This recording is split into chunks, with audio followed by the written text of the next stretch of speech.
दोस्तों, क्या आपने कभी सोचा है एक ऐसी व्यक्ति के बारे में जो अपनी शिक्षाओं से और अपनी बातों से दुनिया को हिलाकर रख दे, जिसके जीवन भर के विचार आज भी लोगों को चौंकाते हैं। लेकिन जब वह व्यक्ति की मौत हुई तो साथ में कुछ ऐसे राज भी छुप गए जो आज तक समझ में नहीं आए।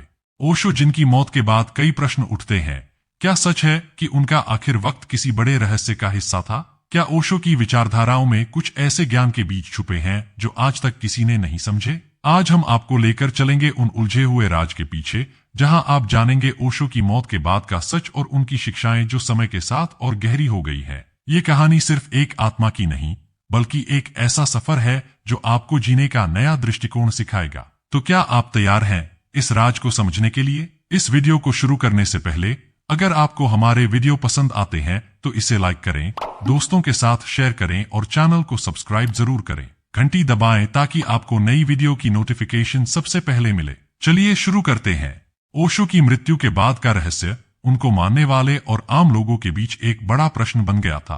कई लोग उनकी मृत्यु के पीछे विभिन्न साजिशों की बातें करने लगे, जबकि उनके कुछ मानने वाले इसे आध्यात्मिकता और मुक्ति की एक स्वाभाविक प्रक्रिया मानते थे। ओशो की शिक्षाओं का वास्तविक अर्थ उनकी मृत्यु के बाद और भी गहराई से समझा जाने लगा, क्योंकि वे एक ऐसी आध्यात्मिक दृष्टि प्रस्तुत करते थे जो परंपरागत धर्म और समाज की मान्यताओं से बिल्कुल अलग थी। उनके विचारों में व्यक्तिगत स्वतंत्रता, ध्यान और प्रेम का अत्यधिक महत्व था, और वे हर प्रकार की सामाजिक बंधनों से मुक्त होने की बात करते थे। जब वे जीवित थे तो कई लोग उनकी शिक्षाओं को समझने में असमर्थ थे, क्योंकि वे प्रचलित धारणाओं और मान्यताओं को चुनौती देते थे। उनकी मृत्यु के बाद उनके द्वारा सिखाई गई ध्यान की विधियां और आत्मज्ञान के मार्ग ने एक नए दृष्टिकोण को जन्म दिया, जिसे उनकी मृत्यु के पहले समझा नहीं गया था।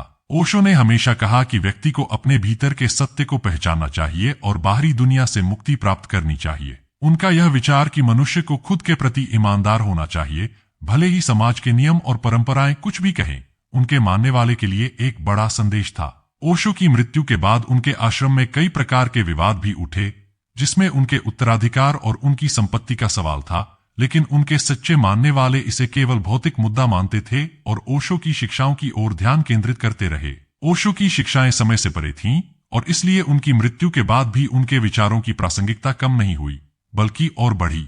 ओशो ने यह स्पष्ट किया था कि मृत्यु एक अंत नहीं है, बल्कि यह एक नई शुरुआत है। उनके अनुसार शरीर की मृत्यु आत्मा की मुक्ति का प्रारंभिक बिंदु होती है, और इसलिए वे जीवन और मृत्यु दोनों को समान महत्व देते थे। उनकी मृत्यु के बाद उनके मानने वालों ने ध्यान और साधना के माध्यम से उनकी शिक्षाओं को आगे बढ़ाने का काम किया। उनकी शिक्षाएं इस बात पर जोर देती थीं कि व्यक्ति को जीवन में हर पल को पूरी तरह से जीना चाहिए और किसी भी प्रकार के तनाव या भय को अपने ऊपर हावी नहीं होने देना चाहिए। ओशो का यह दृष्टिकोण कि प्रेम और ध्यान जीवन के दो सबसे महत्वपूर्ण पहलू हैं, उनकी मृत्यु के बाद और भी अधिक गूंजने लगा।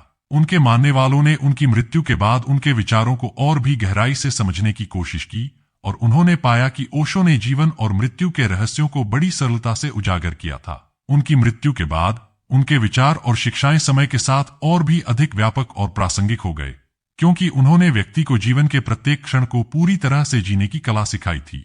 ओशो ने हमेशा इस बात पर जोर दिया कि व्यक्ति को अपने भीतर के सत्य की खोज करनी चाहिए और बाहरी संसार की चिंता छोड़ देनी चाहिए। उनका यह दृष्टिकोण कि व्यक्ति को समाज के नियमों और परंपराओं से मुक्त होकर जीना चाहिए, उनके अनुयायियों के लिए एक नई दिशा प्रदान करता था। ओशो की मृत्यु के बाद उनकी शिक्षाएं और भी महत्वपूर्ण हो गईं, क्योंकि उन्होंने लोगों को यह सिखाया कि जीवन में हर क्षण को पूरी तरह से जीना चाहिए और किसी भी प्रकार के बाहरी दबाव को अपने ऊपर हावी नहीं होने देना चाहिए। उनकी शिक्षाओं ने लोगों को यह सिखाया कि वे अपने जीवन के हर पहलू में स्वतंत्र रहें और समाज के नियमों और परंपराओं को अपने जीवन का हिस्सा न बनाएं। ओशो की मृत्यु के बाद उनके अनुयायियों ने उनकी शिक्षाओं को और भी अधिक गंभीरता से लेना शुरू किया, क्योंकि उन्होंने महसूस किया कि ओशो के विचार और दृष्टिकोण जीवन के हर पहलू को छूते हैं। ओशो ने यह सिखाया कि व्यक्ति को अपने भीतर की शांति और स्वतंत्रता को खोजने के लिए ध्यान और साधना का अभ्यास करना चाहिए, और उनकी यह शिक्षा उनकी मृत्यु के बाद और भी महत्वपूर्ण हो गई। उनके अनुयायियों ने उनकी शिक्षाओं को अपनाते हुए जीवन में ध्यान और साधना का महत्व समझा और इसे अपने जीवन का अभिन्न हिस्सा बना लिया। ओशो की शिक्षाओं का यह संदेश कि व्यक्ति को प्रेम और ध्यान के माध्यम से जीवन के हर क्षण को जीना चाहिए,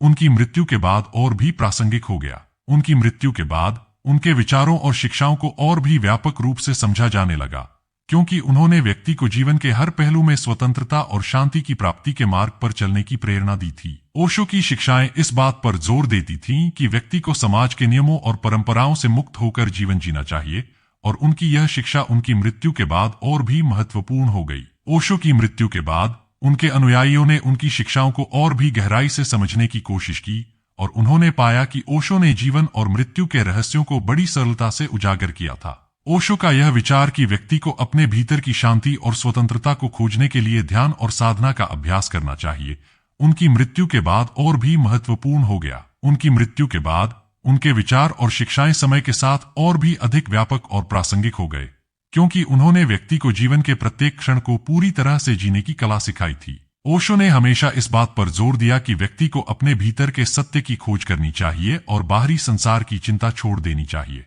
उनका यह दृष्टिकोण कि व्यक्ति को समाज के नियमों और परंपराओं से मुक्त होकर जीना चाहिए, उनके अनुयायियों के लिए एक नई दिशा प्रदान करता था।